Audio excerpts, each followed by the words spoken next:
Hello everyone! Last time we started our journey diving into the stories of folk and fairy tales of Azeroth. Again, considering that they're folk and fairy tales, the stories told, the lore offered, it could be canon. It could play a role in the story still to come, or it could have been made up entirely. This week, we're kicking off with one that might have huge implications for the future story. Or it might not. A story called Sister is Another Word for Always. Verisa Windrunner already lost her sister Illyria, and now in this time, Sylvanas has fallen to Arthas. The Sister of Sorrow leaves war and life behind on a journey of dealing with her grief, of finding her Sister of Courage again. Ultimately, she can't go on anymore. She ends up at a pair of statues. Elven women sitting back to back on the ground, legs drawn up to their chest in grief. One is facing the west wing of the graves. The other stares out over the east wing with a resolute expression, acceptance and regret. The spirit healer Alomia makes contact with Verisa, where others had tried to convince her with grand and woeful sagas, with treasures to bribe and blades to threaten. They were all met with silence, but Verisa, she came with nothing but love and loss, and the watcher is moved. When blind judgment is moved, all the doors of possibility shall open. Bring me the soul of your sister, and I shall restore it to this ruined world. But you must convince her to come of her own true will. You may not touch her, not even once, not for the smallest moments, or all you have suffered shall be for naught. A door into the Shadowlands opens up. Ardenweald is where she ends up, where Sorrow expects to find her Sister of Courage, but she's nowhere to be found. The ground then opens up beneath her, and the domain of despair, the Maw, is there. The jailer is also present, the master of this place, as much as it is the master of him. He tells her to go, that she doesn't belong there, to forget about her, forget all but the fires of the living, for they do not linger long. I cannot, she said. She is my sister. Does your kind not have such things? The banished one loved. Family is only a title for those who can hurt you more piercingly than the rest, he said, and his voice was soft suddenly, as soft as the dust left at the end of destruction. My bloodkin betrayed me to this fate. I would not take a single step for the sake of their souls, nor should you. There is no balm to be found in the blood that binds, only the blood that is spilled. You must go. Courage cannot be found here. And yet, the banished one looks backward at her over his armored shoulder. There's no pity in his gaze, but no malice either. He let his great fist fall to the side above the churning currents. A flash of silver leaps from his palm. This flash is Sylvanas. They have their moments, but when the jailer swings his hideous mace, dripping with the same blue fire of his eyes, Verisa tries to stop him. She tries to kill him, but the strike is true. Not a strike aimed at her, but going for her sister Courage, straight through the gleam of her soul. Verisa reaches out and catches her sister. That's which she was told not to do, and the Warden of the Damned clicked his tongue against his ugly teeth in satisfaction. I wanted to watch you fail. I see every type of failure here in the land of foundered souls. You would never succeed, despite what a watcher may have espoused. You are nothing. You are no one. And above all that, my little fish needed to know the truth. Family always falters. Family always fails. Kinship is a blight. They will always disappoint you, as you demonstrated so well. But it is over now, mortal. Sylvanas shivered and shimmered, and then she was a sliver of a crystal, sliding easily through her fingers and back into the air. The heft of her gone, just a glimmer of silver again, back towards him. Her keeper, leaving Sister Sorrow back at the surface, all but forgetting why she had started the journey in the first place. Her numb, blued fingers dragged in the graven letters of the statue's name. She stared at it for a long time before shouldering her pack and heading back down the mountain, towards summer and towards strength, and the cause that needed her. Acceptance. There is more to this beautiful story, as there is more to the stories that are covered in this book. At face value, this could play a part in the story of Sylvanas and the Shadowlands as a whole. When a soul is struck down in rage by a Mournblade, there is a chance that the soul is fractured, that it splinters. This is what happened to Uther and also other souls. And we know that Sylvanas royally pissed off Arthas before he took her out. It's a possibility that the jailer holds a piece of her soul. They did say that the crystal placed in Enderwin's Mornblade, that it was not done without reason, that it might play a part later down the line. This in turn can have ramifications for Sylvanas' motivations. That's a part of it, but perhaps it's more about Risa dealing with her grief. After all, these are folk and fairy tales, stories sometimes all but forgotten, even by those that experience them.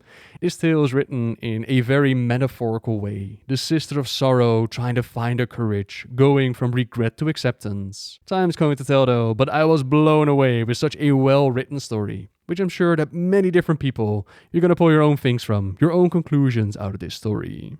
Now Sylvanas wasn't the only one that felt the cold touch of Frostmourne. The Paladin's Beast tells the tale of Uther the Lightbringer, in a time where he had just become a paladin, a member of the Order of the Silver Hands. He and his comrades were given a quest by Alonce's Fowl. It is time for you to prove your resolve as paladins. By great deeds, all noble warriors of the light find their destiny. Journey far, be brave, return when you have proof of your valor. En route, a storm scares his horse, which tosses him off, and Uther found himself falling not onto the wet ground, but into a pool of water. A magical pool of water, which teleports him to some place unknown. It was a winter in Lordaeron, but here he could see the coiling white snake of his breath upon the air. His arrival, it startled all present, except for one lady. She was radiantly beautiful, with a long sheet of spun gold hair that fell over her like a rich mantle. She wore a silver necklace in the shape of a sword with a gleaming sapphire set in the hilt. Lady Miafaris, revered daughter of King Gilvin Ardennes, welcomed him unafraid, except when he tried to use the light to bring her solace. The glow radiating from his chest frightened her. Now in this magical place, they're holding a little tournament, and Uther thinks that is the best place to fulfill his quest, while Lady Miafaris begs him not to compete. All knights that do, they die, fighting a terrible beast that cannot be slain.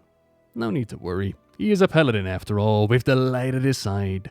He is going to slay the beast. Bold words, but one by one, these seasoned knights, they fall to the beast until Uther gets his shots. The beast breathed white ice fire, its scales pale blue and black, the ground cracking with frost wherever its clawed feet fell. Its face was long and slender, its teeth icicles that did not shatter when it crunched them down on bone. A gentle snow began to fall, though under the flat great sky, it looked more like ash.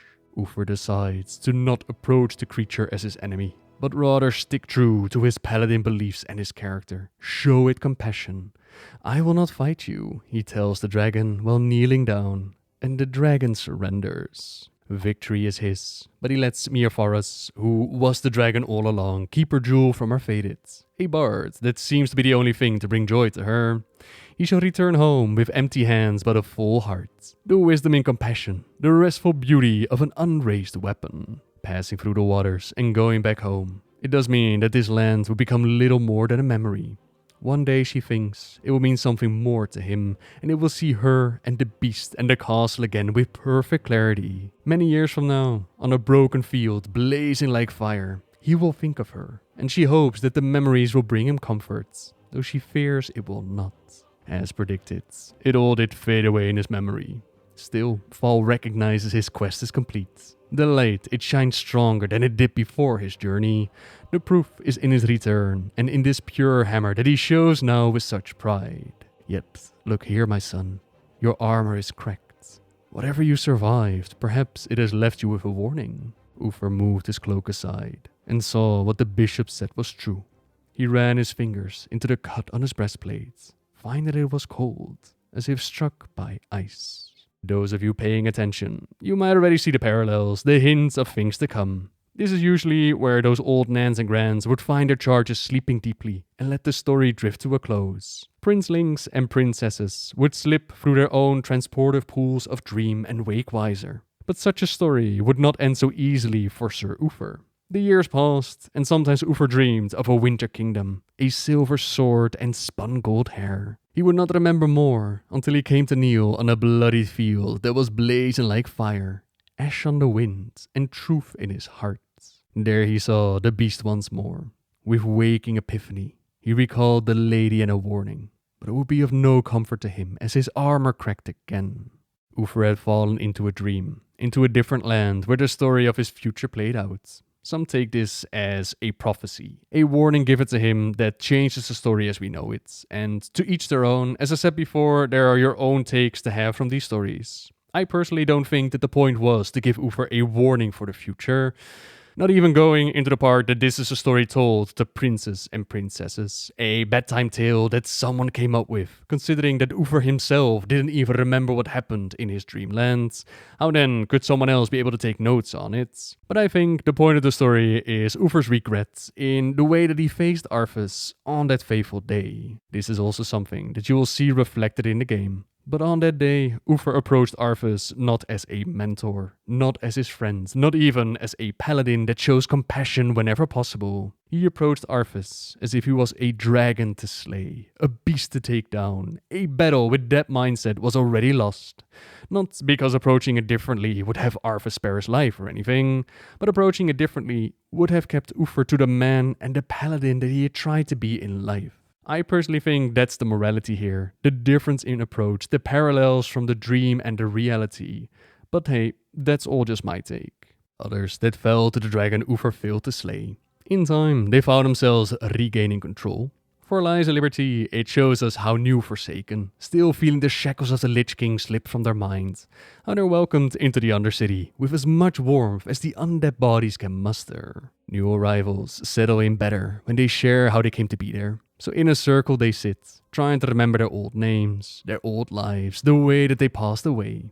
Memories that don't come easy to them, but a young Forsaken named Abel. He recalls that he enlisted to follow in the footsteps of his hero, Captain Whitney, this mad lad of a captain, also known as the Fearless Flyer. One night, he loaded himself into a catapult, launched into an enemy orc camp, and there he raised hell, which motivated his fellow soldiers and secured their victory. A fellow new Forsaken, Jeremiah Paul. He hears this tale and memories begin to stir. He feels like the story isn't right, like it's twisted somehow. Wouldn't you know it, they can get their answers straight from the source, as the Fearless Flyer has also become Forsaken. Again, the story is told, the captain even adding a few numbers to his killing blows here and there. And with each grandiose feat Whitney claims, more pieces click inside of Jeremiah's mind. He recognizes several of his old comrades, who also seem to find that the captain's exaggerated claims that they're hard to swallow, but none of them speak up.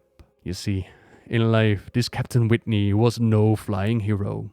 The boy enlisted, volunteered to fight based on a lie, one that's being repeated in Undeath. The captain had an abysmal temper on a good day, and only grew worse the more that he drank. His troops fought hungry, only because he withheld rations according to their performance, while his belly was always full. If anyone dared to speak out of line, they were punished even more severely. And when Jeremiah's friend, Roland Meadows, the father of Abel, had spoken out against the captain's cruelty, he got his throat sliced for the efforts. Whitney was a drunk and a fool, had accidentally launched himself into the orcs' camp and hid away while the rest of his forces were forced to fight for their lives. But the truth, it doesn't win wars, especially when it's ugly and inconvenient. A war hero, it helps recruit more soldiers, and thus the Fearless Flyer was born. Abel and Jeremiah are able to lure the captain into reenacting his story, launching him and his lies out of the ruins. Not even in death can you escape the sins of life, it seems, which I thought was the interesting part out of this. Remembering who you once were and acting upon it, rather than dropping your past life entirely. While at the same time, seeing how these new Forsaken were embraced within the faction, slowly allowed to get grip and find their place, find themselves in this new undead life, is also really cool to see. While the Forsaken saw their peaceful death disturbed, the Valpera, they treat the department differently, told in Lay Down My Bones. The first of the Valpera were born from the desert's magic. Their entire lives they roam, but when they die, the desert calls their bodies back to where they began. To help their spirits find the end of their journey beyond the veil, they follow the Wailing Bone. Sometimes it takes a couple of days, sometimes it's a few weeks. The journey is hard and it takes great patience, but when the Wailing Bone begins to cry, they know that they found their loved one's final resting place. It's Sai and Hava's turn to hold the Wailing Bone, find the resting place of their elder Rivu. At first, they're pretty excited about this, but when the days turn into weeks, the corpse behind them decomposes in the desert sun. You know, the bone might be silent, but there is a river not far from their location. They could just dump the body there. The river will probably take him where he needs to be, and if not, the current would keep the body moving. The bone would never know that they'd stopped looking. At least, so they thought. The moment Elder Rivu's body hit the water, the wailing bone started to scream. Cracked in half, its two parts aimed at them like accusatory fingers. There would be no rest for the caravan from that point on. They were haunted by a constant dripping sound that came from nowhere but was consistent. Touching the wailing bone, it had them vomit up water, silver fish, river grass. These two Volpera had messed up big time, but don't worry. Nothing a little murder can't fix. The two of them go out at night to try and fix things. And that's when Hava strikes at Sai, thinking that sacrifice to the one who came up with this entire idea, that was enough to lift their curse. Slamming the bone against his head again and again until he couldn't even move. Dragging his limp body to the river, pushing him beneath the surface while Sai fought for his life and lost. With the deed done, there was finally silence. No more dripping sounds, until the wailing bone laughed. Elder Rivu, bloated from being underwater for 3 weeks, and Sai's shattered body, they grabbed at Hava and pulled him under, dragging him down into the river until the water went cold and the last of the stars winked out. A year later, Hava's bones washed ashore, found by their parents and taken back to the caravan, where then Elder Kulun carved a familiar, horrible poem into the surface. Wander, roam, bring me home, down paths at my behest. Among the stones, lay down my bones, so I at last may rest. Now when someone dies, it's Hava that leads the caravan across the sands, feeling the pull of the desert, crying, sobbing, screaming, but no one hears them, not until they reach the place where the dead can rest. Meanwhile, Hava can hear everything. They can hear you talking about how easy it would be to dump your elder somewhere in a shallow grave. It would be easy, but I would take care if I were you. If you're going to act a fool, remember, shirking your duty always has consequences, and a caravan always needs a wailing bone. I never wondered how the goblins throw a funeral. Say no more, as the uninvited guest offers some insight in this. Everyone knows a goblin funeral is nothing more than an excuse to throw a party with someone else footing the bill. In this case, they're saying farewell to the late trade prince of the Bilgewater cartel, Richter Hawksnozzle. Everyone, from the bosses of the families in his cartel and their underlings, to the welders and shop owners. Everyone is lined up to say goodbye with separated lines for the cartel and the common goblins. The idea is to send them off in the so-called everlasting party. Now that's a zone that they should definitely add to the Shadowlands. With them also go the most valuable and favorite possessions, so they could enjoy them in the goblin afterlife. The only thing more important than being buried with one's possessions, those are the burial gifts, passed on to the deceased by the other goblins. The gifts are a reflection of wealth and social standing. If you don't make the other's mouth drop, you're not doing it right. And Kleck's Boom Powder, Trey Prince of the Steamweeder Cartel, he had just a gift to make it so. He had a goblin galleon, stamped with the face of the very first Stray Prince. He had spent years diving into underwater rock caves in search of the legendary coins. And finally, he had returned home from the South Sea with what he'd been looking for. But our Klex, he is no fool. He is not about to send such a priceless artifact down into the dirt. Just before tossing the coin onto the big pile, he swaps it for a fake. But for the rest of the evening, he was the center of attention. But not just the other goblins took notice. It was a creature that watched from the shadows. It was something unseen and unknowable, an uninvited guest, waiting in the darkness. Unbridled greed had attracted the creature to the funeral. Greed so all-consuming that it yielded a breach in etiquette so great that it offended the dead and extended an irrevocable invitation to a guest no goblin would ever care to meet. As Klex closed his eyes that night and visions of galleons and rare black pearls unfurled in his mind, the uninvited was right there beside him, barely an inch away, its mouth opening, feeding on every greedy thought. A goblin without greed soon find themselves no longer chasing the next scheme or make a major profit. Our man Klex was doing the unthinkable, He started giving away all of his possessions. His wife Slixie did try to stop him. She tried to hide what she could, but to no avail. The unseen guest had taken hold of her husband until he had nothing left, and still it hungered. Slixie tried to flee, tried to grab those goblin galleons that she'd managed to hide away and get the hell out of there. But while running, she dropped the coins, and then noticed that the unseen guest was counting them. Not letting the opportunity slide, Slixie boom powder ran and escaped at night. Perhaps because she had nothing left on which the creature could feed.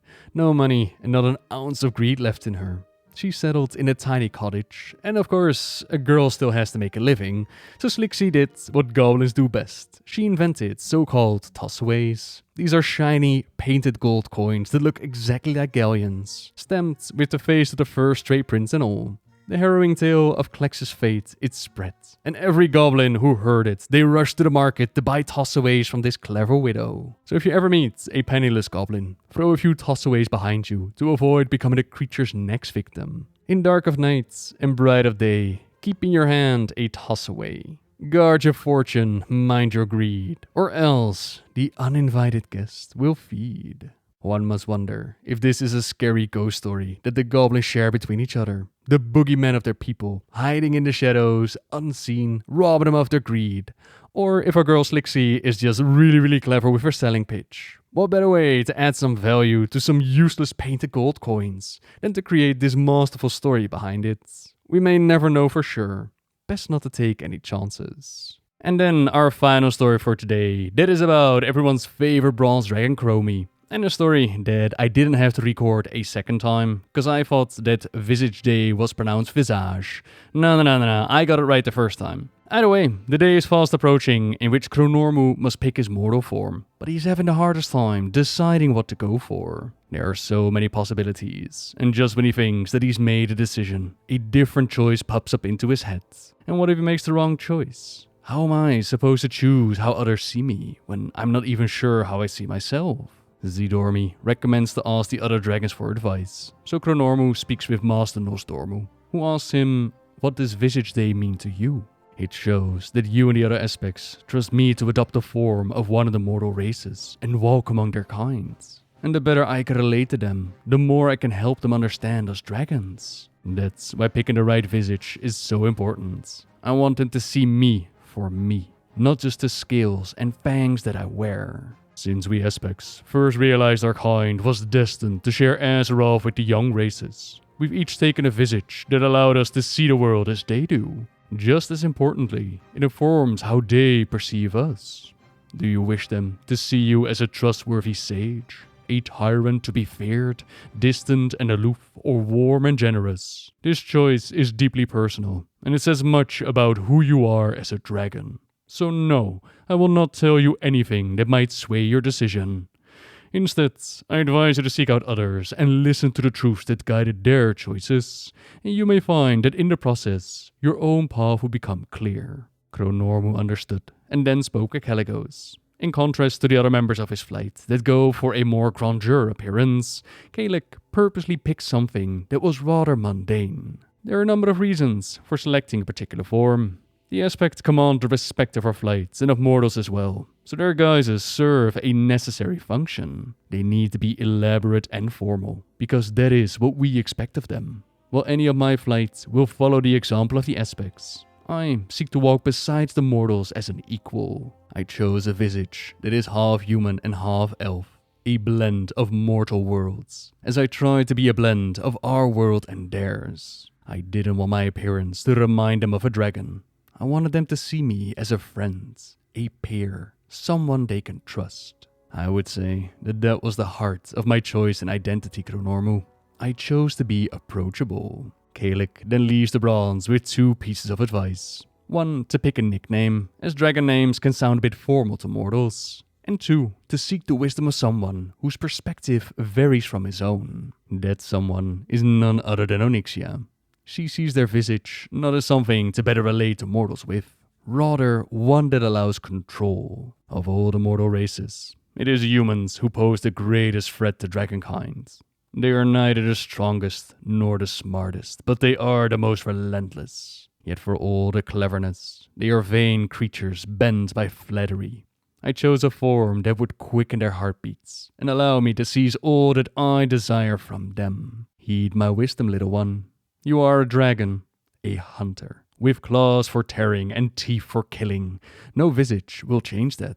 And just like your other gifts, your visage will be a means to take what you want. But that's not how Chronormu wants the mortals to see him. A pity you lack the spine to embrace the truth, little one. You will always be small and insignificant. Befriend mortals, and one day, they will be the death of you. Chronormu didn't hang around to wait for an escort to leave. Being in that cave with Onyxia, it was awful. Never had he felt so horrible to be a dragon. But whatever Lady Onyxia's intent, Chronormu had learned something from her and knew what he wanted to be. The day had finally come, and many had gathered for the momentous occasion, like Nosdormu, Alexstrasza, Zidormi, Caligos. Even Onyxia had come along with an entourage. The Red Dragon Queen had heard about Chronormu's doubts regarding their decision, and they offered to postpone the ceremony for another time if they liked. They only desired what was best for him, and our Chronormu wasn't sure if he had ever felt so understood and so very loved. But he was ready for the proclamation. He swallowed hard, bowing his head to Alexstrasza in thanks. Then he turned towards those who had joined him on this special day and began to speak the words he had practiced. Dear friends, honored kin, it warms my heart to look around and see all those who have supported me throughout my life, who have guided me through trials and shared my joys and sorrows. I know it may not have always been easy. He gave Zidormi a sheepish glance, but you stood by me all the same, and for that I thank you. Many of you know that this has not been... It's not been... Chronormu stammered, his mind racing with doubt. He looked at Nosdormu and expected a stern glare. He saw only pride. He looked at Alexstrasza and expected to see pity. He saw only caring. His gaze turned from one dragon to another, and in all their eyes he saw only warmth and love. Chronormu put aside his practiced speech and spoke from his heart. This hasn't been an easy choice to make. For a long time, I thought something must be wrong with me. Because for everyone else, the decision, it seemed to come so naturally. So I sought counsel from my friends, my honored teachers, and some... He looked straight into Lady Onyxia's eyes without flinching. Well, some who maybe were my friends, but taught me lessons all the same. And at last I understood what this choice truly meant. It's not just about how we wish for others to perceive us. It's about how we see ourselves and how we experience this world alongside those that we share it with. And I realized I don't want to look upon Azeroth or the mortals that inhabit her through the eyes of a hero or a conqueror. I want to see it as the smallest among them, but also the most optimistic. I want to be someone who could do her best to build a brighter future, while respecting the laws of the Time Ways, of course. He gave Nosdormu a quick nod, which the Timeless One returned with a smile. And so, my proclamation is... The words of incantation were whispered, and before two aspects and a crowd of beloved friends stood a tiny gnome woman in a white robe trimmed with gold. Hi there, you can call me Chromie. Cheers all around. Welcome home, Alexstrasza said. Nosdormu told her that she had made a wise choice, and even Lady Onyxia offered the young bronze the slightest of nods, which Chromie chose to take as a sign of acceptance. Calig feels like they're the ones who were taught a lesson, despite Chromie coming to them for advice, and she chuckled. Perhaps we have all things to learn from one another. Caligos does wonder why she chose to become female as well, to which Chromie smiled and said, "It suits me," sharing with Calig a long happy hug. And with that, a glorious day unfolded into a glorious evening. The dragons danced and feasted and sang the songs of old, and the young bronze went to bed that night, feeling more whole and more joyful than she had ever been before. The next morning, Chromie stirred with the first glimmer of the rising sun. She yawned and stretched and smiled upon the wonders of the waking world. Oh, hello again. Or is this the first time we've met? And there you have it, the tales found within Folk and Fairy Tales of Azeroth. As I mentioned before, I would highly recommend picking up the book for yourself, as the little details, they're well worth your time. I'll also give away an extra copy that I have over on Twitter, so check out the tweet for instructions in the description down below. That just leaves me with saying thank you very much for watching, everyone. Really hope you enjoyed the video. Subscribe if you like my videos, leave a like if you enjoyed this one. You know how it works. And until next time, see ya!